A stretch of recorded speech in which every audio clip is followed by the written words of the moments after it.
أعوذ بالله من الشيطان الرجيم.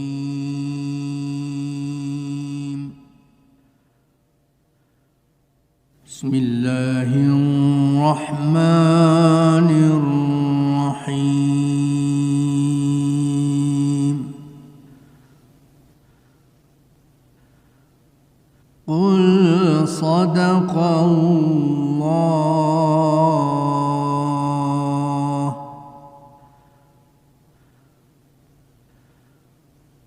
فاتبعوا ملة إبراهيم حنيفا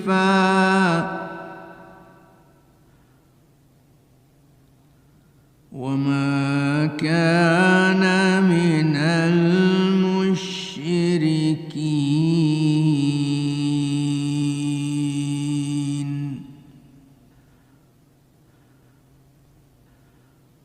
إن أول بيت وضع للناس للذي ببكة مباركا وهدى للعالمين.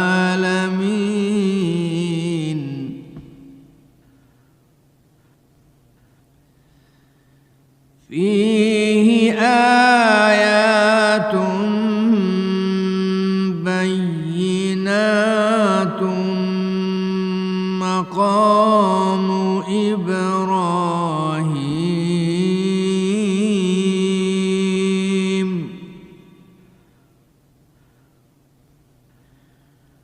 ومن دخله كان آمنا.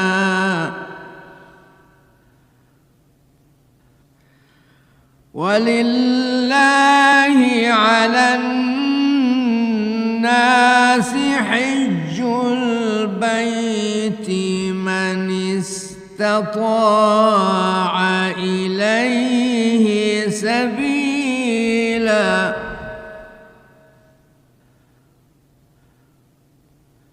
ومن كفر فإن الله غني عن العالمين.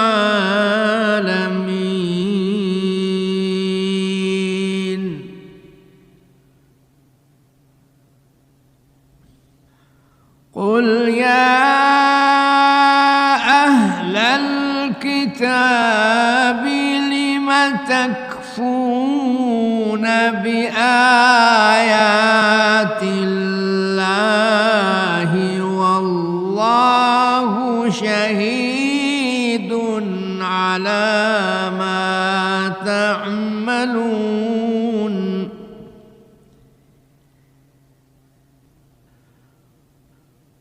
قل يا أهل الكتاب لم تصدون عن سبيل الله من آمن تبغونها عوجا.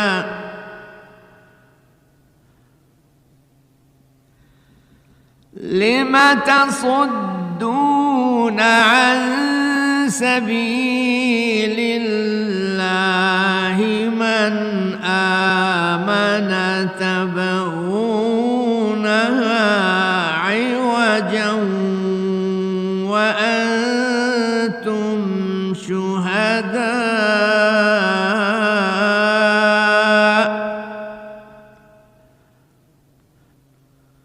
وما الله بغافل عما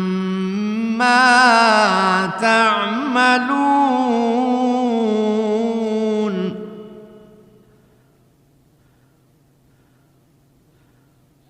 يا أيها الذين آمنوا إن تطيعوا فريقا من الذين الذين أوتوا الكتاب يردوكم بعد إيمانكم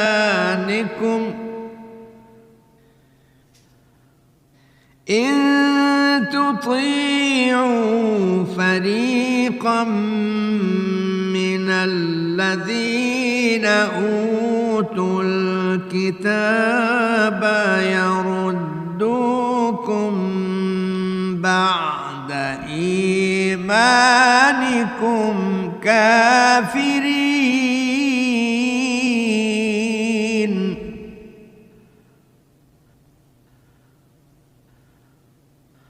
وكيف تكفرون وأنتم تتلى عليكم آيات الله وفيكم رسوله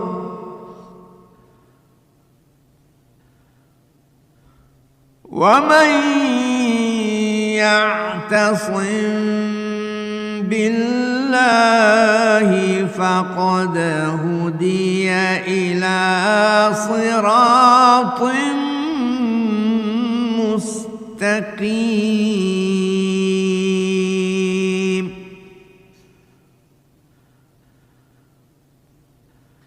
يا أيها الذين آمنوا اتقوا الله حق تقاته ولا تموتن إلا وأنتم مسلمون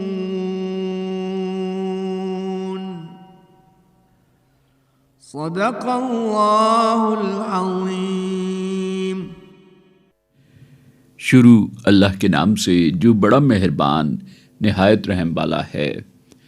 فرما دیجئے کہ اللہ نے سچ فرما دیا، پس دین ابراہیم کی پیروی کرو جو سب سے بے تعلق ہو کر ایک کے ہو رہے تھے اور مشرکوں سے نہ تھے۔ پہلا گھر جو لوگوں کے لیے مقرر کیا گیا تھا وہی ہے جو مکہ میں ہے، بابرکت اور جہان والوں کے لیے موجب ہدایت۔ اس میں کھلی ہوئی نشانیاں ہیں، جن میں سے ایک ابراہیم کے کھڑے ہونے کی جگہ ہے۔ جو شخص اس گھر میں داخل ہوا اس نے امن پا لیا، اور لوگوں پر اللہ کا حق ہے کہ جو اس گھر تک جانے کا مقدور رکھے وہ اس کا حج کرے، اور جو اس حکم کی تعمیل نہ کرے گا تو اللہ بھی اہل عالم سے بے نیاز ہے۔ آپ صلی اللہ علیہ وآلہ وسلم فرما دیجئے کہ اے اہل کتاب، تم اللہ کی آیتوں سے کیوں انکار کرتے ہو، اور اللہ تمہارے سب اعمال سے باخبر ہے۔ کہہ دیجئے کہ اے اہل کتاب، تم مومنوں کو اللہ کے راستے سے کیوں روکتے ہو، اور باوجود یہ کہ تم اس سے واقف ہو اس میں کجی نکالتے ہو، اور اللہ تمہارے کاموں سے بے خبر نہیں۔ مومنوں، اگر تم اہل کتاب کے کسی فریق کا کہا مان لوگے تو وہ تمہیں ایمان لانے کے بعد کافر بنا دیں گے، اور تم کیوں کر کفر کرو گے جبکہ تم کو اللہ کی آیتیں پڑھ پڑھ کر سنائی جاتی ہیں اور تم میں اس کے پیغمبر موجود ہیں، اور جس نے اللہ کو مضبوط پکڑ لیا وہ سیدھے رستے لگ گیا۔ مومنوں، اللہ سے ڈرو جیسا کہ اس سے ڈرنے کا حق ہے، اور مرنا تو مسلمان ہی مرنا۔ وآخر دعوانا ان الحمدللہ رب العالمین۔ سامعین، آج ہم نے چوتھے پارے میں سورہ آل عمران کی آیات مبارکہ 95 تا 102 کی تلاوت و ترجمہ سننے کی سعادت حاصل کی۔ تلاوت کلام حق کا شرف حاصل کر رہے تھے قاری بزرگ شاہ الازہری۔ دعا ہے کہ اللہ تعالی ہمیں تلاوت قرآن اور اس کی تعلیمات کو سمجھ کر ان پر عمل کرنے کی توفیق عطا فرمائے۔ ہدیہ درود و سلام بحضور سرور کائنات صلی اللہ علیہ وآلہ وسلم۔ اللہم صلی علی محمد اللهم صل على محمد وعلى آله وصحبه وسلم اللهم صل على محمد اللهم صل على محمد وعلى آله وصحبه وسلم اللهم صل على محمد اللهم صل على محمد وعلى آله وصحبه وسلم اللهم صل على محمد اللهم صل على محمد وعلى آله وصحبه وسلم اللهم صل على محمد اللهم صل على محمد وعلى آله وصحبه وسلم اللهم صل على محمد اللهم صل على محمد وعلى آله وصحبه وسلم. ارشاد رب العزت ہوا اور تم عہد کو پورا کرو، یقیناً تمہیں عہد کے بارے میں جواب دہی کرنی ہوگی.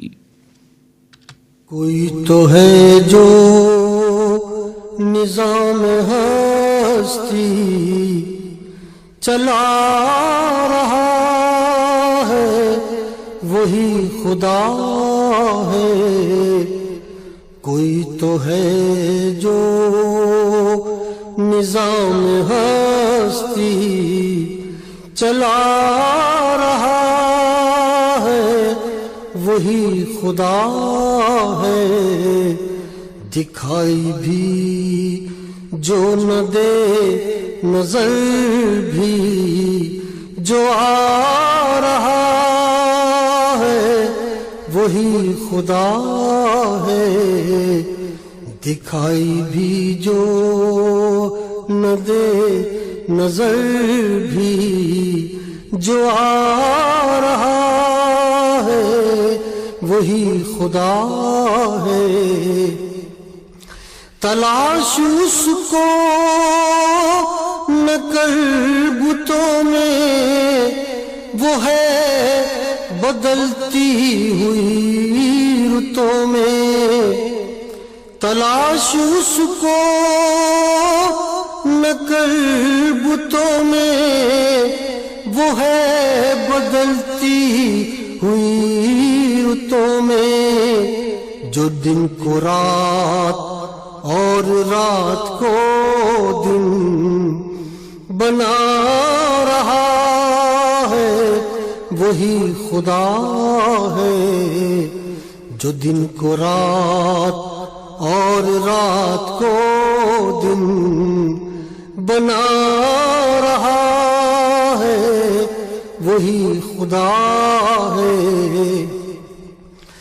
وہی ہے مشرق وہی ہے مغرب، سفر کرے سب اسی کی جانب. وہی ہے مشرق وہی ہے مغرب، سفر کرے سب اسی کی جانب. ہر آئینے میں جو عکس اپنا دکھا رہا ہے، وہی خدا ہے. ہر آئینے میں جو عکس اپنا دکھا رہا ہے وہی خدا ہے۔ کسی کو سوچو نے کب سراہا وہی ہوا جو خدا نے چاہا۔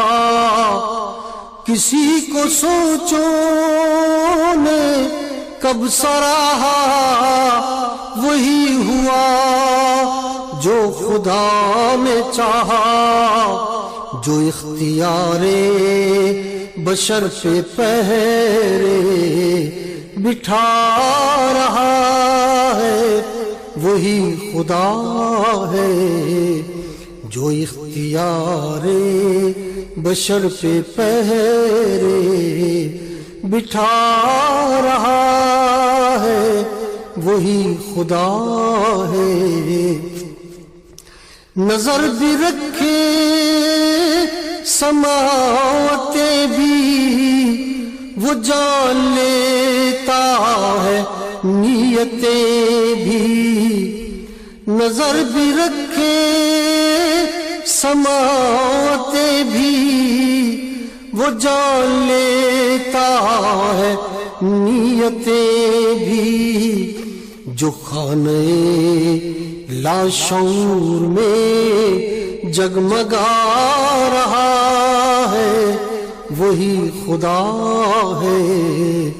جو خانہ لاشعور میں جگمگا رہا ہے وہی خدا ہے۔ کسی کو تاج وقار بخشے کسی کو ذلت کے غار بخشے۔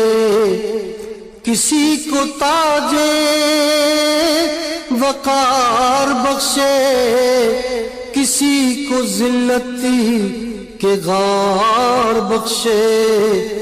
جو سب کے ماتھے پہ مہر قدرت لگا رہا ہے وہی خدا ہے۔ جو سب کے ماتھے پہ مہر قدرت لگا رہا ہے وہی خدا ہے۔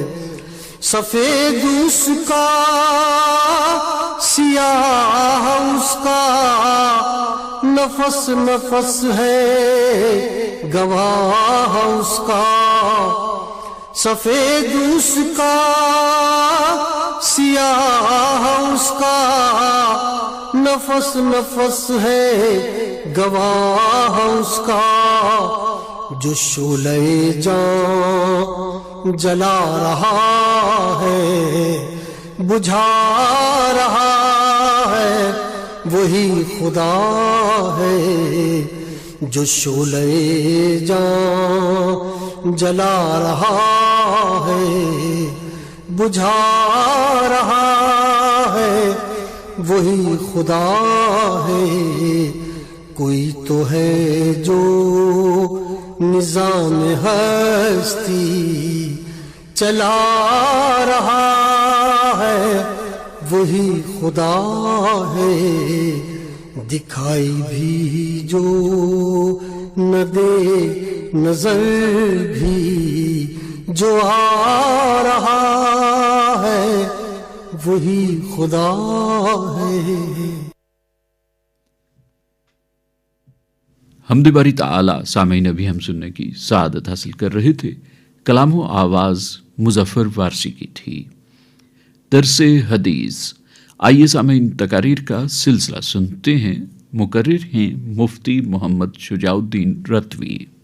الحمدللہ رب العالمین والصلاة والسلام علی سید المرسلین، اما بعد، وعن ام سلمۃ ان النبی صلی اللہ علیہ وسلم کان یقول فی دبر الفجر اللہم انی اسألک علما نافعا وعملا متقبلا ورزقا طیبا، صدق رسولہ النبی الکریم۔ حضرت ام سلمہ رضی اللہ عنہ سے روایت ہے کہ نبی کریم صلی اللہ علیہ وسلم نماز فجر کے بعد کہا کرتے تھے، اے اللہ میں تجھ سے علم نافع، عمل مقبول اور پاک رزق کی درخواست کرتا ہوں۔ مذکورہ حدیث مبارکہ نہایت مختصر ہونے کی باوجود بڑی عظیم اور اہم دعا پر مشتمل ہے۔ اس کی عظمت اور اہمیت کے لیے اتنا ہی کافی ہے کہ آپ صلی اللہ علیہ وسلم ان دعاؤں کو چھوڑ دیتے تھے جو جامع نہ ہوتی ہیں۔ جامع دعا اس کو کہتے ہیں جس میں الفاظ تو کم ہوں مگر وہ دنیاوی اور اخروی امور کے بہت زیادہ معنی اور مقصد پر حاوی ہو۔ جیسے یہ دعائیں ہیں: ربنا آتنا فی الدنیا حسنۃ وفی الآخرۃ حسنۃ وقنا عذاب النار۔ اے ہمارے رب، ہمیں دنیا میں بھی بھلائی عطا کر اور آخرت میں بھی بھلائی عطا کر اور ہمیں جہنم کے عذاب سے بچا۔ اللہم انی اسألک العفو والعافیۃ فی الدین والدنیا والآخرہ۔ اے اللہ، میں تجھ سے دین میں، دنیا میں اور آخرت میں عفو اور عافیت مانگتا ہوں۔ اسی قسم کی اور بھی بہت جامع دعائیں ہیں جو احادیث مبارکہ میں منقول ہوئی ہیں۔ حضرت عائشہ صدیقہ رضی اللہ عنہا کا بیان ہے کہ نبی کریم صلی اللہ علیہ وسلم ان دعاؤں کو پسند فرماتے تھے جو جامع ہیں اور ان دعاؤں کو چھوڑ دیتے تھے جو جامع نہیں ہیں۔ وہ حدیث مبارکہ جس میں 3 چیزوں کا ذکر ہے، یہ 3 چیزیں ایسی ہیں جو کسی انسان کو حاصل ہو جائیں تو اس کو دنیا اور آخرت کی تمام بھلائیاں حاصل ہو جاتی ہیں۔ نمبر 1، علم نافع۔ وہ علم ہے جس سے انسان اپنے نفس کی اصلاح کرتا ہے اور اس کا تزکیہ کرتا ہے، اپنی سیرت و کردار کو دین کے مطابق راستہ کرتا ہے اور بندگان خدا کی ہدایت اور رہنمائی کا ذریعہ بنتا ہے۔ علم نافع علم برائے علم نہیں ہوتا بلکہ اس سے عمل کی تائید حاصل ہوتی ہے۔ نمبر 2، مقبول عمل۔ وہ عمل جو اجر و ثواب کا سبب بنتا ہے۔ عمل کرنے کا مقصد رب کریم کی رضا کا حصول ہے۔ مقبول عمل کی مثال ثمر آور درخت کی ہے جو عمل قبولیت سے محروم رہے۔ اس کی مثال اس کھیتی کی ہے جو کبھی بار آور نہ ہو۔ نمبر 3، پاکیزہ رزق ہے۔ رزق بہت جامع مفہوم رکھتا ہے۔ اس سے مراد مال و دولت اور مادی اشیاء کی فراوانی ہی نہیں بلکہ انسان کی تمام صلاحیتیں، عزت، شہرت، علم، عمل، والدین، اولاد، روحانی، جسمانی اور تمام دنیاوی ضروریات کا پورا ہونا رزق کے مفہوم میں داخل ہے۔ علم ایسی چیز نہیں جس کی فضیلت اور خوبیوں کے بیان کرنے کی حاجت ہو۔ ساری دنیا جانتی ہے کہ علم بہت بہتر چیز ہے، اس کا حاصل کرنا طغرائے امتیاز ہے۔ یہی وہ چیز ہے کہ اس سے انسانی زندگی کامیاب اور خوشگوار ہوتی ہے اور اسی سے دنیا اور آخرت سدھرتی ہے۔ مگر ہماری مراد اس علم سے وہ علم نہیں جو فلاسفہ سے حاصل ہوا ہو اور جس کو انسانی دماغ نے اختراع کیا ہو، یا جس علم سے دنیا کی تحصیل مقصود ہو۔ ایسے علم کی قرآن مجید نے مذمت کی، بلکہ وہ علم مراد ہے جو قرآن اور حدیث سے حاصل ہوا ہو۔ یہی علم ذریعہ نجات ہے۔ حضور سرور کائنات صلی اللہ علیہ وسلم ہر وقت اللہ تعالیٰ سے اپنے علم میں اضافہ کی دعا کیا کرتے تھے اور مسلمانوں کو بھی اس کی تعلیم دیتے تھے کہ ہر مسلمان قرآن مجید کے الفاظ میں یہ کہے: وقل رب زدنی علما، اے میرے پروردگار میرے علم میں اضافہ فرما۔ علامہ ابن کثیر اس آیت کے تحت رقم تراز ہیں، یعنی اس دعا کی برکت سے تا دام واپسی حضور صلی اللہ علیہ وسلم کے علم میں اضافہ اور زیادتی ہوتی رہے۔ علامہ علوسی رحمۃ اللہ علیہ فرماتے ہیں کہ اس میں علم لدنی کی طرف اشارہ ہے، اور علم لدنی اسے کہا جاتا ہے جو کسبی نہ ہو بلکہ معاذ اللہ تعالیٰ کی دین ہو۔ علامہ اسماعیل حقی رحمۃ اللہ علیہ نے یہاں بڑی پیاری بات لکھی ہے۔ لطائف کشیری میں مذکور ہے کہ حضرت موسیٰ علیہ السلام نے علم کی زیادتی کا سوال کیا تو انہیں حضرت خضر علیہ السلام کے حوالہ کر دیا گیا، اور ہمارے نبی کریم صلی اللہ علیہ وسلم کو بن مانگے زیادتی علم کی دعا سکھا دی گئی، اور اپنے سوا کسی کی طرف کسب علم کے لیے جانے کی اجازت نہ دی تاکہ دنیا کو معلوم ہو جائے کہ وہ ہستی جس نے ادبنی ربی کے مکتب میں وقر رب زدنی کا سبق پڑھا ہے وہ علمک ما لم تکن تعلم کی درسگاہ میں حقائق اشیاء کی جستجو کرنے والوں کے گوش ہوش میں فعلمت علم الاولین والآخرین کا نقطہ پہنچا سکتا ہے۔ علامہ رومی رحمۃ اللہ علیہ فرماتے ہیں کہ علم ہا ہے انبیاء و اولیاء در دلش رخشندہ چون شمس الضحیٰ، تمام انبیاء اور اولیاء کے علوم آپ کے قلب مبارک میں چاش کے سورج کی طرح چمک رہے ہیں۔ عالم کاموز گارش حق بود، علم او بس کامل مطلق بود۔ وہ عالم جس کا استاد حق تعالیٰ ہو، اس کے علم کے کمال کا کوئی کیسے اندازہ لگا سکتا ہے؟ اس کا نتیجہ یہ ہوا کہ حقائق اشیاء کی تلاش کرنے والوں کے کانوں تک حضور صلی اللہ علیہ وسلم کا یہ اعلان پہنچا، فعلمت علم الاولین والآخرین، یعنی تعلیم الہی سے مجھے پہلے لوگوں کا علم بھی حاصل ہو گیا اور بعد میں آنے والے لوگوں کا علم بھی حاصل ہو گیا۔ اگرچہ تمام مذاہب نے علم کی اہمیت کو پیش نظر رکھا ہے، لیکن اسلام نے حصول علم پر جتنا زور دیا ہے وہ محتاج بیان نہیں۔ حد تو یہ ہے کہ اسلام کا آغاز ہی تعلیم سے ہوتا ہے۔ حضور اکرم صلی اللہ علیہ وسلم پر سب سے پہلی وحی جو نازل ہوئی اس کا پہلا نقطہ اقرا ہے، یعنی پڑھ ہے۔ دعا ہے رب کریم ہمیں قرآن و حدیث کے مطابق زیور علم سے آراستہ فرمائے، آمین۔ وآخر دعوانا الحمد للہ رب العالمین۔ درس حدیث تقاریر کا سلسلہ سامعین ابھی ہم سن رہے تھے، جس میں آج ہم نے مفتی محمد شجاع الدین رتوی کی گفتگو سنی۔ اللہ غنی مرتبہ شان محمد،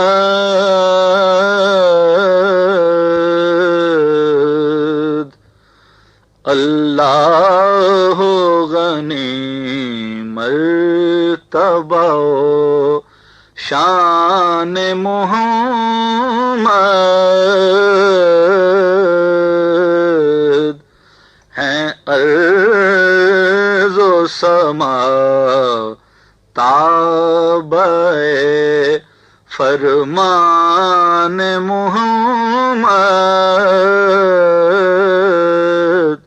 ہیں ارض و سما تابع فرمان محمد،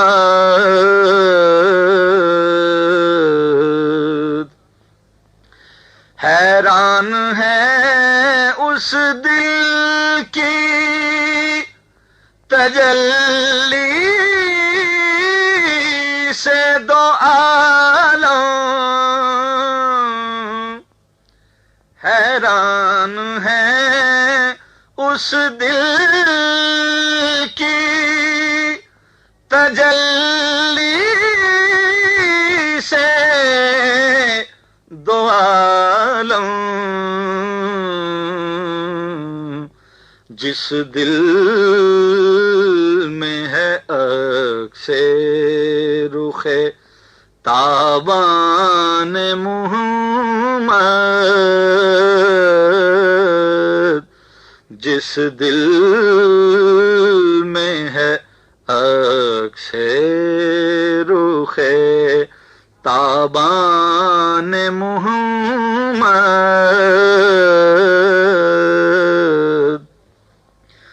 ہر گوشہ عالم پہ ہے سرکار کی رحمت،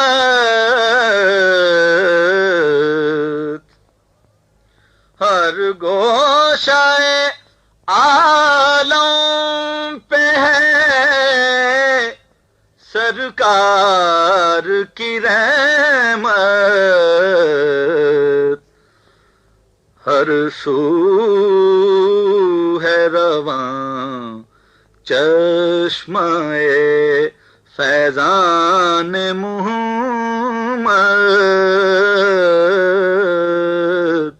ہر سو ہے رواں چشمہ فیضان محمد،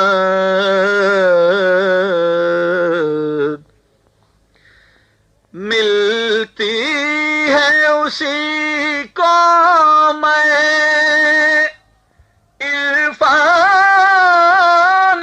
خدا بھی ملتی ہے، اسی کو میں عرفان خدا بھی، جو نوش کرے بادائے عرفان محمد، جو نوش کرے بادائے عرفان محمد،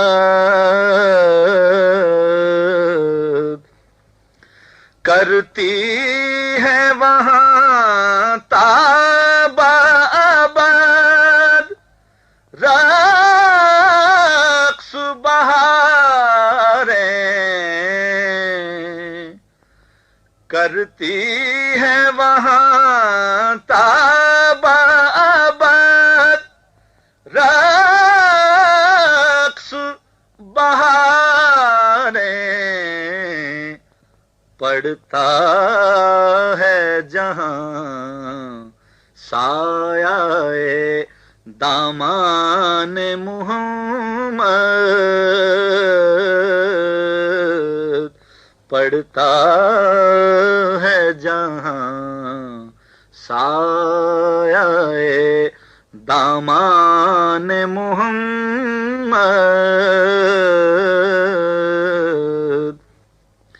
شاہوں کو بھی وہ اوج ظفر مل نہیں سکتا، شاہوں کو بھی وہ اوج ظفر مل نہیں سکتا،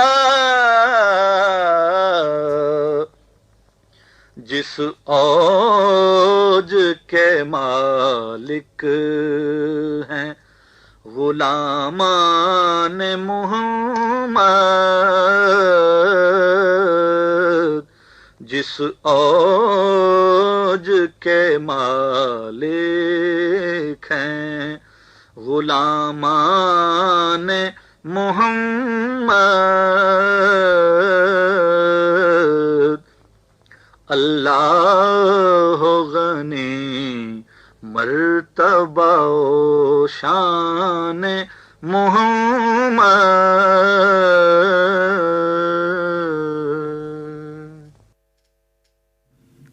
گلہائے عقیدت پر حضور سرور کونین صلی اللہ علیہ وآلہ وسلم پیش کرنے کی سعادت حاصل کر رہے تھے منظور الکونین، اور یہ نعتیہ کلام ظفر اکبر آبادی کا تھا۔ روشنی، آئیے سامعین، اعلیٰ اخلاقی قدروں پر مبنی سلسلہ سنتے ہیں۔ آج کے روشنی کے اس سفر میں محو گفتگو ہیں پروفیسر محمد اویس سرور۔ الحمدللہ وکفا وسلام علی عبادہ الذین اصطفیٰ، اما بعد۔ حضرت داؤد علیہ السلام اللہ تعالیٰ کے برگزیدہ نبی ہیں۔ آپ حضرت یعقوب علیہ السلام کی اولاد میں سے ہیں۔ اللہ تعالیٰ نے حضرت داؤد علیہ السلام کو آسمانی کتاب زبور مقدس عطا فرمائی۔ اللہ تعالیٰ کا ارشاد ہے، اور ہم نے داؤد کو زبور عطا فرمائی۔ اللہ تعالیٰ نے حضرت داؤد علیہ السلام کو بہت سے معجزات، خصوصیات اور امتیازات عطا فرمائے تھے۔ حضرت داؤد علیہ السلام کی یہ خصوصیت یہ ہے کہ اللہ تعالیٰ نے آپ کو نبوت کے ساتھ بہت بڑی بادشاہت بھی عطا فرمائی تھی۔ آپ نے ایک زبردست اور وسیع سلطنت قائم کی۔ آپ کو قرآن مجید میں خلیفۃ الارض کا خطاب دیا گیا ہے۔ حضرت داؤد علیہ السلام بہت معاملہ فہم تھے اور عدل و انصاف سے کام لیتے تھے۔ اللہ تعالیٰ نے قرآن مجید میں حضرت داؤد علیہ السلام کا تذکرہ یوں فرمایا ہے، ارشاد باری تعالیٰ ہے، اور ہم نے ان کو یعنی داؤد علیہ السلام کو مضبوط سلطنت عطا کی اور انہیں حکمت دی تھی اور بات کا فیصلہ کرنا سکھایا تھا۔ حضرت داؤد علیہ السلام بادشاہ ہونے کے باوجود عبادت اور نیکی کے کاموں میں اپنی مثال آپ تھے۔ آپ بہت سادہ مزاج انسان تھے، اپنے ہاتھ سے محنت کرتے اور روزی کماتے تھے۔ نبی کریم صلی اللہ تعالی علیہ وسلم نے فرمایا کہ کسی انسان کا بہترین رزق اس کے اپنے ہاتھ کی محنت سے کمایا ہوا رزق ہے، اور بلا شبہ اللہ تعالیٰ کے نبی حضرت داؤد علیہ السلام اپنے ہاتھ کی محنت سے روزی کماتے تھے۔ اللہ تعالیٰ نے حضرت داؤد علیہ السلام کو بہت سے معجزے عطا فرمائے تھے۔ حضرت داؤد علیہ السلام پر زبور مقدس کی قراءت بہت آسان کر دی گئی تھی۔ حضور علیہ الصلاۃ والسلام نے فرمایا کہ حضرت داؤد علیہ السلام اپنی سواری پر زین کسنے کا حکم دیتے اور زین کسے جانے سے پہلے ہی پوری زبور مقدس پڑھ لیتے تھے۔ حضرت داؤد علیہ السلام کے ہاتھ میں لوہا اور فولاد موم کی طرح نرم ہو جاتا تھا۔ سخت مشقت اور آلات کے بغیر آپ اس نرم لوہے سے زرہیں بنا لیتے تھے۔ اللہ تعالیٰ نے حضرت داؤد علیہ السلام کو نہایت خوبصورت اور سریلی آواز عطا فرمائی تھی۔ جب آپ زبور مقدس کی تلاوت کرتے یا اللہ تعالیٰ کی حمد اور تسبیح میں مشغول ہوتے تو انسان، پرندے اور پہاڑ بھی آپ کے ساتھ شریک ہو جاتے۔ اللہ تعالیٰ کا ارشاد ہے، اور ہم نے پہاڑوں کو داؤد علیہ السلام کے تابع فرما دیا تھا جو تسبیح کرتے، اور پرندوں کو بھی تابع فرمایا، اور یہ سب ہم ہی کرنے والے تھے۔ حضرت داؤد علیہ السلام نے 100 سال عمر پائی اور 70 سال حکومت فرمائی۔ حضرت سلیمان علیہ السلام حضرت داؤد علیہ السلام کے صاحبزادے ہیں۔ حضرت سلیمان علیہ السلام کو بھی نبوت اور زبردست بادشاہت عطا کی گئی تھی۔ اللہ تعالیٰ نے حضرت سلیمان علیہ السلام کو بھی بہت سے معجزے عطا فرمائے تھے۔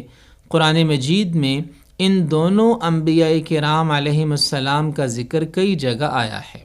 اللہ تعالیٰ نے انہیں خاص طور پر علم کی دولت عطا فرمانے کا ذکر کیا اور ارشاد فرمایا، اور یقیناً ہم نے داؤد اور سلیمان کو علم عطا فرمایا۔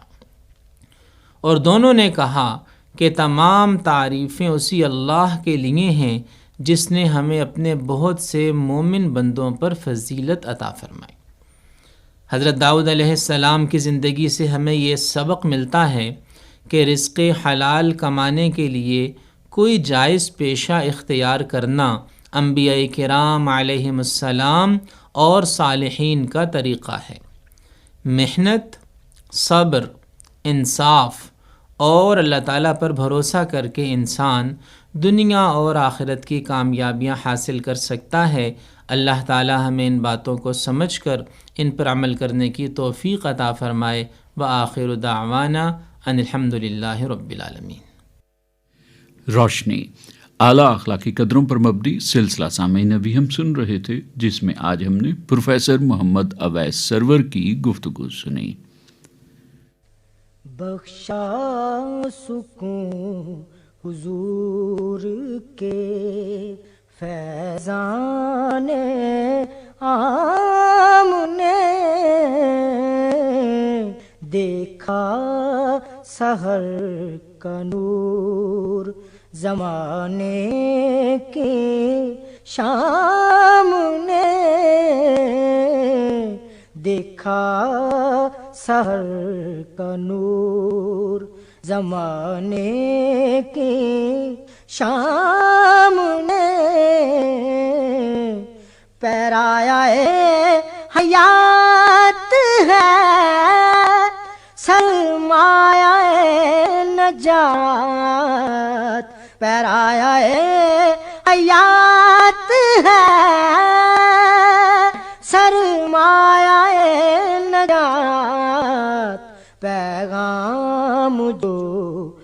دیا ہے رسول انعام نے، پیغام جو دیا ہے رسول انعام نے، شایان بارگاہ پیغمبر نہ تھی شایان بارگاہ پیغمبر نہ تھی آنسو بنا دیا ہے اسے احترام نے، آنسو بنا دیا ہے اسے احترام نے، تمہید التفات بنی لغزش قدم، تمہید التفات بنی لغزش قدم، آیا جب ان کا دست کرم مجھ کو تھامنے، آیا جب ان کا دست کرم مجھ کو تھامنے، سرکار کی نگاہ کرم ہے فقیر پر،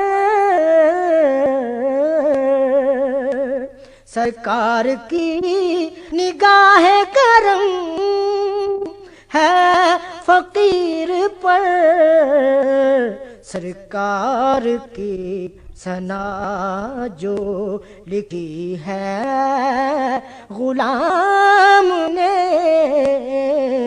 سرکار کی ثنا جو لکھی ہے غلام نے، بخشا سکون حضور کے فیضان عام نے، دیکھا سحر کا نور زمانے کی شام نے۔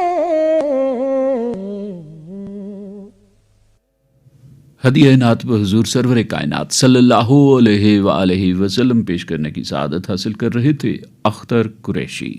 یہ نعتیہ کلام حافظ محمد افضل فقیر کا تھا۔ آپ نے پوچھا ہے، آئیے سامعین سلسلہ سنتے ہیں جس میں آپ کے دینی اور سماجی مسائل کے حوالے سے پوچھے گئے سوالات کے جوابات قرآن و سنت کی روشنی میں دے رہے ہیں ڈاکٹر سہیل حسن۔ بسم اللہ الرحمن الرحیم، الحمدللہ رب العالمین، والصلاة والسلام علی سید المرسلین وعلی آلہ وصحبہ اجمعین۔ ہمارے آج کے پروگرام میں ہمیں پہلا خط ملا ہے منڈی بہاؤالدین سے محمد شریف صاحب کا۔ وہ یہ کہتے ہیں کہ ایک شخص نے قسم اٹھائی کہ فلاں کام نہیں کرے گا، لیکن اب وہ چاہتا ہے کہ اپنی قسم سے رجوع کر لے، تو اب اسے کیا کرنا ہوگا؟ تو کیا وہ کفارہ ادا کرے یا کچھ اور کرنا ہوگا؟ وضاحت کر دیجیے۔ تو جواب میں عرض یہ ہے کہ قسم توڑنے کا حکم جو شخص قسم اٹھائے پھر قسم سے رجوع کرنا چاہے تو اس کے لیے رجوع کرنا جائز ہے، بشرطے کہ اس میں کسی حرام کام کا ارتکاب نہ ہو، اور اسے قسم کا کفارہ بھی دینا ہوگا۔ جیسے کہ حدیث میں آتا ہے کہ نبی کریم صلی اللہ علیہ وسلم نے فرمایا ہے، اللہ کی قسم اگر اللہ نے چاہا تو میں کبھی کسی کام کی قسم اٹھا لوں اور مجھے کسی اور کام میں بھلائی نظر آئے تو کفارہ دے کر میں اپنی قسم توڑ لوں گا اور وہی کام کروں گا جو بہتر ہوگا۔ اسی طرح ایک اور حدیث میں اس طرح آتا ہے کہ نبی کریم صلی اللہ علیہ وسلم نے فرمایا کہ اے عبد الرحمن ابن سمرہ، تم حکومت مت طلب کرنا، کیونکہ اگر حکومت تمہیں مانگنے پر دی گئی تو تمہیں تنہا اس کے سپرد کر دیا جائے گا، اگر تمہیں بن مانگے دی جائے تو تمہاری مدد بھی کی جائے گی۔ اور دیکھو، کسی قسم کا کام کرنے کی قسم اٹھا لو اور تمہیں کسی دوسرے کام میں خیر نظر آئے تو پھر اپنی قسم کا کفارہ دے دو اور وہی کام کرو جو بہتر ہے۔ اسی طرح ایک اور حدیث میں رسول اللہ صلی اللہ علیہ وسلم نے فرمایا ہے کہ جو شخص کسی کام کو کرنے کی قسم اٹھا لے پھر کسی دوسرے کام میں اسے اس سے بہتر نظر آئے تو وہی کام کرے جو بہتر ہے، اپنی قسم کا کفارہ دے دے۔ تو اس بات پر اتفاق ہے کہ قسم توڑنے سے پہلے کفارہ واجب نہیں ہوگا، اور اس پر بھی اجماع ہے کہ قسم توڑنے کے بعد بھی کفارہ دینا جائز ہے، اور اس بات پر بھی کہ قسم اٹھانے سے پہلے کفارہ دینا جائز نہیں ہے۔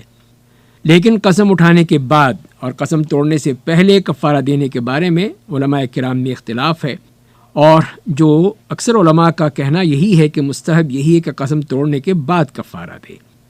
امام شافعی رحمہ اللہ نے روزوں کے ذریعے کفارہ دینے کی صورت میں کہا ہے کہ کفارے کے روزے قسم توڑنے سے پہلے نہیں رکھے جا سکتے، کیونکہ یہ بدنی عبادت ہے، اور بدنی عبادت کو اس کے وقت سے پہلے ادا نہیں کیا جا سکتا، جیسے کہ نماز، رمضان کے روزوں کو ان کے وقت سے پہلے ادا نہیں کیا جا سکتا۔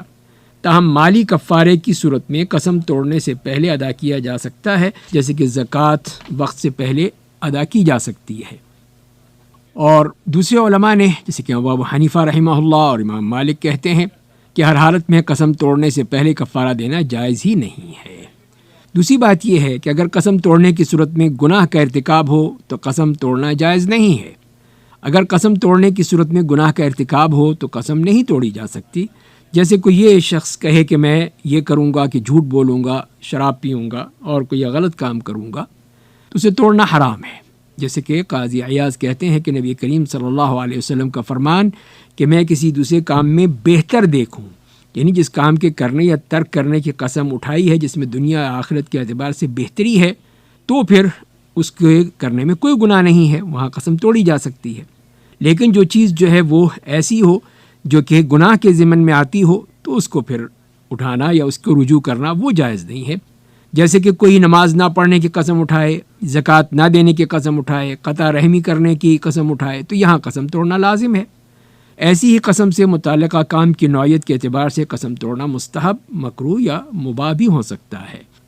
جیسے کہ بعض علماء نے لکھا ہے کہ بعض قسمیں ایسی ہیں جو واجب ہیں، مثلا کسی معصوم انسان کو ہلاکت سے بچانے کی قسم اٹھانی چاہیے۔ اگر کوئی اٹھاتا ہے اور اپنے بارے میں ہی قسم اٹھائے، جیسے کہ انسان کے خلاف قتل کا جھوٹا دعویٰ ہے اور یہ قسم اٹھا کر بری ہونے کا اظہار کرے، اور کچھ وہ ہیں جو کہ صرف مستحب ہوتی ہیں، مثلا قسم کے ساتھ کوئی مصلحت منسلک ہو جائے، مثال کے طور پر قسم اٹھانے سے جھگڑنے والے دو افراد کے درمیان صلح ہو جائے، یا کسی مسلم یا غیر مسلم کے دل میں موجود کینہ یا حسد زائل ہو جائے، یا کسی کا شر ٹل جائے، تو اچھی بات ہے۔ یہ بسا اوقات قسم جو ہے وہ مباح ہوتی ہے، جیسے کسی جائز کام کے کرنے یا اسے چھوڑنے کی قسم اٹھائے، یا کسی ایسی خبر کے متعلق قسم اٹھائے جس کے مخبر کے بارے میں اسے گمان ہو کہ وہ سچا ہے۔ اور بسا اوقات قسم اٹھانا مکروہ ہوتا ہے کہ کسی مکروہ کام کے ارتکاب یا مندوب عمل کو ترک کرنے کی قسم اٹھائے۔ اسی مکروہ قسم میں خرید و فروخت کرتے ہوئے قسم اٹھانا بھی شامل ہے۔ اور حرام وہ ہوتی ہے جس میں انسان جان بوجھ کر جھوٹی قسم اٹھائے، یا کسی گناہ کے کام کی قسم اٹھائے، یا کسی واجب کام کو ترک کرنے کی قسم اٹھائے۔ چنانچہ جب بھی قسم کسی واجب کام کرنے کی ہوگی یا حرام کام کو ترک کرنے کی ہوگی تو اسے توڑنا حرام ہوگا، لہذا ایسی قسم کو پورا کرنا لازمی ہے۔ اور اگر کسی مستحب کام کے کرنے یا مکروہ کام کے چھوڑنے کی قسم ہو تو ایسی قسم کو بھی توڑنا مکروہ اور اسے پورا کرنا مستحب ہے۔ اور اگر کسی مکروہ کام کے کرنے یا مستحب کام کے ترک کرنے سے متعلق ہو تو پھر اسے توڑنا مستحب ہے، اسے پورا کرنا مکروہ ہوگا۔ اور اگر کسی حرام کام کے کرنے یا واجب کام کے ترک کرنے کی قسم ہے تو پھر اسے توڑنا واجب اور اسے پورا کرنا حرام ہے۔ جبکہ مباح کام کی قسم ہو تو اسے توڑنا جائز، لیکن اسے پورا کرنا زیادہ بہتر ہوگا۔ دوسرا خط ہمیں ملا ہے راولپنڈی سے فاطمہ شاہین صاحبہ کا۔ وہ ایک خواب کے بارے میں پوچھ رہی ہیں جو کہ انہوں نے مدینہ منورہ میں دیکھا تھا۔ تو پہلی بات تو یہ ہے اس بارے میں سمجھنے کی کہ ہر قسم کے خواب نظر آتے ہیں انسان کو۔ ایک وہ خواب ہوتے ہیں جو کہ شیطان کی طرف سے ہوتے ہیں، اور دوسرے وہ ہیں جو کہ اللہ تعالیٰ اپنے بندوں کو دکھاتا ہے، بتاتا ہے۔ اور اس میں بھی وہ چیز جو یاد رہے، باقی رہے، اس کے بارے میں ہی ہم کچھ کہہ سکتے ہیں۔ لیکن اصل بات یہ ہے کہ اس میں اگر کوئی ایسا حکم دیا جا رہا ہے کہ شرعاً غلط ہے، ناجائز ہے، جیسے اگر کوئی یہ دیکھے کہ اپنے بیٹے کو قتل کر رہا ہے یا بیٹے کو ذبح کر رہا ہے تو اس پہ لازمی تو نہیں ہو جائے گا کہ وہ اپنے بیٹے کو ذبح کرے۔ تو لہذا کوئی چیز جو کہ شرعاً جائز ہے اور اس کے خلاف کرنے کو کہا جائے تو وہ چیز جو ہے وہ پھر صحیح نہیں ہوتی، پھر اس پہ ہمیں لازمی نہیں ہے۔ دوسری بات یہی ہے کہ خواب پہ عمل کرنا یہ ہمارے لیے لازمی نہیں ہوتا۔ یہ تو انبیاء کرام ہیں جن کے لیے خواب جب نظر آتے ہیں تو وحی کی صورت میں ہوتے ہیں، ان کے لیے وحی ہے، جیسے کہ حضرت ابراہیم علیہ السلام نے دیکھا، نبی کریم صلی اللہ علیہ وسلم نے خواب دیکھے، تو یہ انبیاء کرام تھے، ان کے لیے وحی ہے۔ لیکن ہم جو خواب دیکھیں اس پہ کوئی کام کرنے کو کہا جائے یا روکا جائے یا کسی قسم کا مشورہ دیا جائے تو وہ چیزیں جو ہیں وہ ہمیں صرف ایک اشارہ تو ہو سکتا ہے لیکن ہمارے لیے لازمی نہیں ہے۔ اور اگر ہم نے کوئی استخارہ کیا ہے، اس کے نتیجے میں ہم نے کوئی خواب دیکھا ہے، تو اس صورت میں پہلے ہمیں یہ دیکھنا ہے کہ اس میں جو اسباب ہیں اور جو چیز ذرائع ہیں وہ سب دیکھنے ہیں کہ اس میں شریعت کا حکم کیا ہے، اللہ کا حکم کیا ہے، اللہ کے رسول صلی اللہ علیہ وسلم کا حکم کیا ہے، اس کے مطابق پھر ہم اس کو دیکھیں گے اور اس کے مطابق عمل کریں گے۔ یہ نہیں ہے کہ جو بھی نظر آئے اس کو فوراً ہم یہ کہہ دیں کہ یہ ہم نے لازمی کرنا ہے، یہ چیز جو ہے وہ صحیح نہیں ہے۔ تو لہذا اس کے بارے میں ہمیں خیال رکھنا چاہیے کہ ہم وہی کام کریں جو کہ ہمیں اللہ اور اس کے رسول کی حکم کے مطابق ہوتا ہے۔ اللہ تعالی ہمیں عمل کرنے کی توفیق عطا فرمائے۔ آپ نے پوچھا ہے سلسلہ سامعین ابھی ہم سن رہے تھے جس میں آپ کے دینی اور سماجی مسائل کے حوالے سے پوچھے گئے سوالات کے جوابات قرآن و سنت کی روشنی میں دے رہے تھے ڈاکٹر سہیل حسن۔ سامعین، آپ اپنے دینی اور سماجی مسائل کا حل جان سکتے ہیں۔ اس کے لیے آپ اپنے سوالات بذریعہ خط ہم تک پہنچائیے، اور خط لکھنے کے لیے ہمارا پتہ لکھ لیجیے۔ انچارج پروگرام حیا علی الفلاح، معرفت اسٹیشن ڈائریکٹر، ریڈیو پاکستان، اسلام آباد۔ قرآن حکیم اور ہماری زندگی۔ آئیے سامعین سلسلہ سنتے ہیں جس میں آج ہم سورہ اعراف کی آیات مبارکہ 94 تا 96 میں بیان مضامین کے حوالے سے گفتگو سن رہے ہیں۔ مقرر ہیں ڈاکٹر عصمت اللہ۔ اعوذ باللہ من الشیطان الرجیم، بسم اللہ الرحمن الرحیم۔ وما ارسلنا في قرية من نبي الا اخذنا اهلها بالبأساء والضراء لعلهم يضرعون ثم بدلنا مكان السيئة الحسنة حتى عفوا وقالوا قد مس آباءنا الضراء والسراء فأخذناهم بغتة وهم لا يشعرون ولو أن أهل القرى آمنوا واتقوا لفتحنا عليهم بركات من السماء والأرض ولكن كذبوا فأخذناهم بما كانوا يكسبون۔ صدق اللہ العظیم۔ سامعین محترم، سورہ اعراف کی 3 آیات 94 تا 96 کی تلاوت آپ نے سماعت فرمائی۔ اب ان آیات کا ترجمہ سنیے۔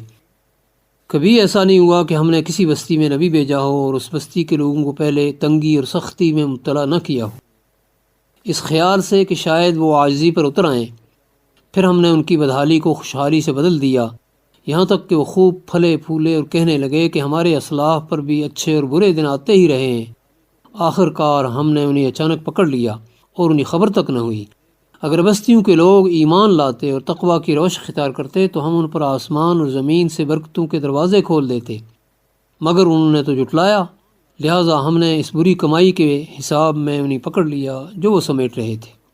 الباسا مالی تنگی اور سختی کے معنی میں آتا ہے، اور اس کے ساتھ جب الضراء کا لفظ استعمال ہو تو پھر یہ بدحالی کے لیے استعمال ہوتا ہے، اور اسی طرح الضراء سراء کے ساتھ آئے تو یہ باہم متقابل بن جاتے ہیں۔ الضراء بدحالی اور السراء خوشحالی اور مسرت۔ یضرعون عاجزی کرنے لگیں، اور عفو خوب پھلے پھولے۔ گزشتہ آیات میں 5 معذب قوموں کا ذکر گزرا جن پر اس لیے اللہ کا عذاب آیا کہ وہ دنیا میں عبرت کا نشان بن کر رہ گئے۔ اب ان آیات میں وہ اصول اور ضوابط بیان کیے جا رہے ہیں جن سے امتوں کو آزمایا جاتا ہے اور جو اتمام حجت کی بنیاد بنتے ہیں، اور بالآخر اس کے نتیجے میں ان کی قسمت کا فیصلہ کر دیا جاتا ہے۔ پیغمبر کی بعثت کے بعد سب سے پہلی آزمائش یہ ہوتی ہے کہ اللہ تعالیٰ اپنے پیغمبر کی مدد کے لیے اس قوم کو مختلف مالی اور جسمانی پریشانیوں میں مبتلا کر دیتے ہیں۔ کبھی قحط، کبھی سیلاب، کبھی بارشیں، کبھی وبائیں، خانہ جنگیاں، یہ سب مصیبتیں ان پر اس لیے مسلط کی جاتی ہیں تاکہ ان کی آکڑی ہوئی گردن جھکنے پر مجبور ہو جائے اور وہ سوچنے پر مجبور ہو جائیں کہ ہم اتنے طاقتور اور قدرتوں کے مالک نہیں ہیں جتنا ہم اپنے آپ کو سمجھ بیٹھے ہیں، بلکہ معلوم ہوتا ہے کہ اصل حکمران کوئی اور طاقت ہے۔ چنانچہ ان کی گردن جھکتی چلی جاتی ہے اور وہ اللہ کی طرف رجوع کرنے لگتے ہیں، اور پھر انہیں پیغمبر کی دعوت سمجھ میں آنے لگتی ہے کہ خوشحالی انسان کو غافل بناتی ہے یا اسے من مرضی کی زندگی پر اکساتی ہے، جس کے نتیجے میں خواہشات کو کھل کھیلنے کا موقع ملتا ہے، اور اللہ کی زمین فساد سے بھر جاتی ہے، لیکن مصیبتیں اور پریشانیاں عموماً بڑے بڑے بگڑے ہوئے لوگوں کو بھی کبھی نہ کبھی سوچنے پر مجبور کر دیتی ہیں، اور وہ پریشانیوں سے مجبور ہو کر نصیحت کی باتوں پر کان دھرنے لگتے ہیں۔ اسی لیے اہل اللہ کے یہاں مصیبت اور بیماری کو صحت اور راحت سے بڑھ کر اللہ کی نعمت سمجھا گیا ہے، تاکہ جب زمین و آسمان پیغمبر کی دعوت کے ساتھ ہم آہنگ ہو کر انہیں یہ بات سمجھانے لگیں کہ دیکھو تمہارے سروں پر ایک احکم الحاکمین کی ذات بھی ہے، تمہارا سب کچھ اس کے ہاتھوں میں ہے، وہ جب چاہے تمہاری صحت اور آسودگی ختم کر دے، تمہاری خوشحالیوں کو بدحالیوں میں تبدیل کر دے۔ اسی نے تمہیں زندگی عطا فرمائی اور وہی تمہیں ہر طرح کی نعمتیں عطا فرما رہا ہے۔ یہ دونوں دعوتیں جب اکٹھی ہو جائیں تو لوگوں کو اللہ کی طرف جھکنے اور عاجزی اختیار کرنے میں مدد دیتی ہیں، اور خوش نصیب اس سے فائدہ اٹھا کر پیغمبر کی دعوت کو قبول کر کے اپنی دنیا اور عاقبت درست کر لیتے ہیں، اور بد نصیب ان مصائب کا شکار ہو کر بھی پتھر دل ہو جاتے ہیں، اور بعض دفعہ وہ پیغمبر اور مسلمانوں کو ان مصائب کا ذمہ دار قرار دے کر کہتے ہیں کہ ہم پر جو مصیبتیں آ رہی ہیں یہ تمہاری نحوست ہے۔ وہ جب دیکھتے ہیں کہ ان مصائب کا شکار صرف ہم ہی نہیں ہو رہے بلکہ یہ مصیبتیں برابر مسلمانوں کو بھی اپنا شکار کر رہی ہیں، اگر ان مصائب کا نزول ہمارے کفر اور بداعمالیوں کے سبب سے ہوتا تو صرف ہم ہی اس کی گرفت میں آتے اور مسلمان اس سے محفوظ رہتے، لیکن جب ان مصیبتوں کا شکار مسلم اور کافر دونوں ہو رہے ہیں تو اس کا مطلب یہ ہے کہ اس کا کوئی تعلق نیکی اور بدی سے نہیں، اس لیے بجائے اس سے اثر قبول کرنے کے ان کے انکار میں اور شدت آ جاتی ہے۔ حالانکہ جو مصیبتوں میں مومن اور کافر دونوں کو آزمائے جاتے ہیں، لیکن کافر کو اس لیے مبتلا کیا جاتا ہے کہ وہ اپنے کفر سے باز آ جائے، اور مومن کو اس کی سیرت اور کردار میں پختگی پیدا کی جاتی اور مصائب میں صبر کے ذریعے کندن بنایا جاتا ہے۔ آخرت میں اگر مومن نے کانٹے کی چبھن بھی صحیح ہوگی تو یہ چبھن جنت کا پھول بن جائے گی۔ عبداللہ ابن مسعود اور عبداللہ ابن عباس رضی اللہ تعالی عنہم دونوں کی روایت ہے کہ رسول اللہ صلی اللہ علیہ وسلم کی بعثت کے بعد جب قریش کے لوگوں نے آپ کی دعوت کے خلاف سخت رویہ اختیار کیا تو رسول اللہ صلی اللہ علیہ وآلہ وسلم نے بد دعا فرمائی کہ اے اللہ، یوسف کے زمانہ میں جیسا 7 سالہ قحط پڑا تھا ویسے ہی قحط سے آج ان لوگوں کے مقابلہ میں میری مدد فرما۔ چنانچہ اللہ تعالیٰ نے انہیں سخت قحط میں مبتلا کر دیا، اور نوبت یہاں تک پہنچ گئی کہ لوگ مردار کھانے لگے، چمڑے، ہڈیاں اور اون تک کھا گئے۔ آخر کار مکہ کے لوگوں نے، جن میں ابو سفیان پیش تھا، رسول اللہ صلی اللہ علیہ وسلم سے درخواست کی کہ ہمارے لیے اللہ سے دعا کیجیے، مگر جب آپ کی دعا سے اللہ تعالیٰ نے وہ برا وقت ٹال دیا اور بھلے دن آئے تو ان لوگوں کی گردنیں پہلے سے بھی زیادہ اکڑ گئیں، اور جن کے دل تھوڑے بہت پسیج گئے تھے ان کو بھی اشرار قوم نے یہ کہہ کر ایمان سے روکنا شروع کر دیا کہ میاں یہ تو زمانے کا اتار چڑھاؤ ہے، پہلے بھی آخر قحط آتے ہی رہے ہیں، کوئی نئی بات تو نہیں ہے، لہذا ان چیزوں سے دھوکہ کھا کر محمد صلی اللہ علیہ وسلم کے پھندے میں مت پھنسنا۔ یہ اس زمانے میں ہو رہا تھا جب سورہ اعراف نازل ہوئی۔ جب کوئی قوم مصائب میں مبتلا ہو کر نصیحت حاصل کرنے کے بجائے اور بگڑنے لگتی ہے تو اللہ تعالیٰ کی دوسری سنت وجود میں آتی ہے، اور وہ یہ ہے کہ اللہ تعالیٰ بدحالی کو خوشحالی میں تبدیل کر دیتے ہیں، مصائب اور دشواریوں کو دور کر کے پریشانیوں کو ہٹا کر ہر طرح کی آسودگی سے نوازنا شروع کر دیتے ہیں، کاروبار سنبھلنے لگتے ہیں، فصلیں لہلہانے لگتی ہیں، صحتیں اچھی ہو جاتی ہیں، پھلدار درخت پھلوں سے لد جاتے ہیں، وقت پر بارشیں ہونے لگتی ہیں، مٹی کو ہاتھ لگاتے ہی سونا ہونے لگتی ہے۔ پہلے بدحالی سے انہیں آزمایا تھا، اب ان کی آزمائش خوشحالی سے کی جاتی ہے۔ دولت و راحت انسان کے لیے اتمام حجت کے ساتھ بہت بڑی آزمائش بلکہ بدحالی اور مصیبت سے بڑھ کر آزمائش ہوتی ہے۔ لوگ مصائب کا مقابلہ استقامت سے کر لیتے ہیں، لیکن جب انہیں عہدہ و منصب کا لالچ دے کر یا دولت کی چمک دکھا کر آزمایا جاتا ہے تو وہ ڈھیر ہو جاتے ہیں۔ ایسی سوچ کے نتیجے میں وہ اپنے بگاڑ میں اور بڑھتے چلے جاتے ہیں، جس سے ان پر اتمام حجت ہوتا ہے اور پھر اللہ کا عذاب ان پر آ جاتا ہے۔ لیکن اہل ایمان کے لیے مصائب و تکالیف اور خوشحالی و آسودگی دونوں ان کی سیرت اور کردار میں پختگی کا باعث بنتے اور ان کے اندر شکر کے جذبات کو فراواں کر دیتے ہیں۔ وہ فاقے سے ہوں تب بھی اللہ کے بندے ہوتے ہیں، اور انہیں تخت حکومت مل جائے تو تب بھی ان کی درویشی میں کوئی فرق نہیں آتا۔ اللہ کا عذاب اللہ کی قدرت کا ظہور، اس کی حاکمیت کا لازمی نتیجہ ضرور ہے، لیکن اس کی ترجیحات میں ہرگز شامل نہیں کہ اس کی رحمت تو اس کے غضب پر ہمیشہ حاوی رہتی ہے۔ وہ بندوں کے لیے ظالم نہیں ہے بلکہ رحمان اور رحیم ذات ہے جس کی رحمت ہمیشہ بہانے ڈھونڈتی ہے۔ پہلی امتوں پر جو عذاب آئے وہ اس لیے نہیں آئے کہ ہم انہیں عذاب دینا چاہتے تھے، بلکہ یہ ان کی بدعمالیوں بد اعتقادیوں کے لازمی منطقی نتائج تھے۔ اگر وہ ہمارے پیغمبروں پر ایمان لاتے، ان کی دعوت کے مطابق تقویٰ کی زندگی اختیار کرتے، تو ہم انہیں اسی طرح اپنی رحمت سے نوازتے کہ آسمان و زمین کی برکتوں کے دروازے کھول دیتے، آسمان سے ان پر رزق برستا، زمین سے ان کے لیے رزق ابلتا، زمین اپنی رویدگی کے خزانے ان کے لیے وقف کر دیتی، آسمان ان پر اپنی رحمتیں نچھاور کر دیتا، وقت پر بارشیں ہوتی جو ان کے لیے افزودگی کا باعث بنتی، موسم ان کے لیے راحتوں کا پیغمبر بن کر آتے۔ مشرکین مکہ کو یہ بات یاد رکھنی چاہیے کہ اللہ کا یہ قانون اٹل اور حتمی ہے کہ وہ ایمان اور تقویٰ رکھنے والے لوگوں کو نوازتا ہے، اور جو لوگ اس کے دین کی تکذیب کرتے ہیں ان کا وہی حشر ہوتا ہے جو سابقہ امتوں کا ہوا۔ اللہ تعالی ہم سب کو اپنے عذاب سے بچائے۔ وآخر دعوانا الحمدللہ رب العالمین۔ قرآن حکیم اور ہماری زندگی سلسلہ سامعین ابھی ہم سن رہے تھے، جس میں آج ہم نے سورہ اعراف کی آیات مبارکہ 94 تا 96 میں بیان مضامین کے حوالے سے ڈاکٹر عصمت اللہ کی گفتگو سنی۔ بلغ اللؤ بکمالہ بلغ اللؤ بکمالہ کشف الدجی بجمالہ حسنت جمیع خصالہ صلو علیہ وآلہ نہ مجال تاب جمالہ نہ زبان حرف سوالہ نہ مجال تاب جمالہ نہ زبان حرف سوالہ میری جان ہے تیرے نور سے میری جان ہے تیرے نور سے میری روح تیرا خیال ہی بلغ اللؤ بکمالہ کشف الدجی بجمالہ حسنت جمیع خصالہ صلو علیہ وآلہ۔ گلہائے عقیدت پر حضور سرور کائنات صلی اللہ علیہ وآلہ وسلم پیش کرنے کی سعادت حاصل کر رہے تھے منصور تابش۔ آئیے سامعین بارگاہ رب العزت میں دعا کے لیے ہاتھ پھیلائیں، جہاں مانگنے پر مزید عطا کیا جاتا ہے اور عطا کرنے پر احسان نہیں جتلایا جاتا۔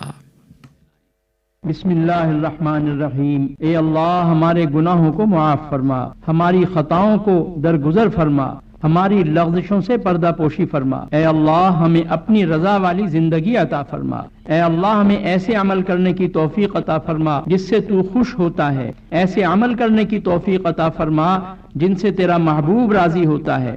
اے مالک الملک ہمیں ایسے کاموں سے بچنے کی توفیق دے جن سے تیری ناراضگی آتی ہے، جن سے تیرا محبوب ناخوش ہوتا ہے۔ اے اللہ ہم گناہگار ہیں، ضعیف ہیں، کمزور ہیں، تو بخشنے والا ہے، قادر مطلق ہے، تمام طاقتوں اور قدرت کا مالک ہے۔ اے اللہ تو ہمارے گناہوں پر نظر نہ فرما بلکہ اپنی وسیع رحمت کے صدقے ہمارے گناہوں کو معاف فرما دے۔ اے اللہ ہمیں تو مانگنا بھی نہیں آتا، تو ہمیں بن مانگے عطا فرما۔